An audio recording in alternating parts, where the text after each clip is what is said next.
The marine layer is going to actually help us out, keep this heat wave to be fairly brief across the Bay Area, while farther inland, especially the San Joaquin Valley, this one's going to last for a while. For the Bay Area, we're just going to see that areas of low dense fog developing as we head through tonight, already spreading out as we look out to the east from Sutro Tower. One more normal day tomorrow, and then temperatures start climbing tomorrow. The heat warning goes into effect as we head into the weekend. Take a look at the roller coaster ride in store for Livermore. You'll have some of the wildest swings in temperatures from basically exactly average tomorrow to almost 10 degrees above normal Friday, and then closer to 15 degrees above average by Saturday and Sunday.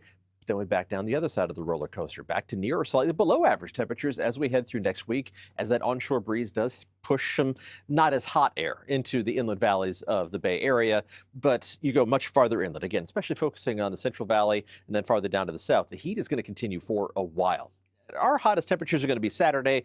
Even then, we're likely to fall short of record territory, especially around the bay, but even farther inland. The closest we're going to be is Livermore. That high of 103 on Saturday is going to fall about 4 degrees short of the record of 107, which is actually one of the lowest record high temperatures in the month of July for Livermore. It can easily reach up into the 110 to 115 range this time of year.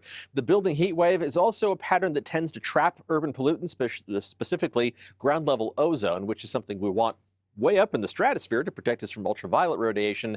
We don't want it at ground level where we have to breathe it. We're going to see moderate air quality readings starting to show up inland in the East Bay tomorrow. Otherwise, still green across the board.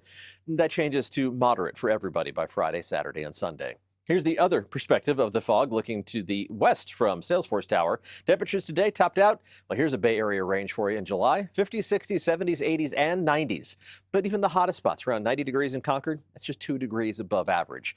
Similar story tomorrow. We are going to see the fog trying to spread farther and farther inland, but where the fog does manage to sneak through some of the cracks in the terrain and make its way into the inland valleys, it's not going to last very long. It backs up quickly to around the bay by mid-morning, all the way back to the coast as we head towards lunchtime.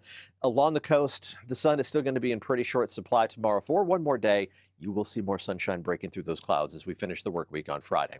Temperatures tonight dropping down to the mid to upper 50s. This is almost exactly a normal low temperature map for the middle of July, and tomorrow's high temperature map is also almost exactly normal. 60s along the coast, 70s and 80s down the peninsula, with mostly 80s in the Santa Clara Valley. A mix of 80s and low 90s inland in the East Bay, but even the hot spots, low 90s, where you're supposed to be in the middle of July. It's normally hot. Upper 60s in San Francisco with low 70s for Oakland, mostly mid 80s in the North Bay until you go much farther north. Upper 80s for Santa Rosa, into the low to mid 90s for Windsor and St. Helena, and a couple spots far inland around Clear Lake, even cracking the upper 90s already tomorrow.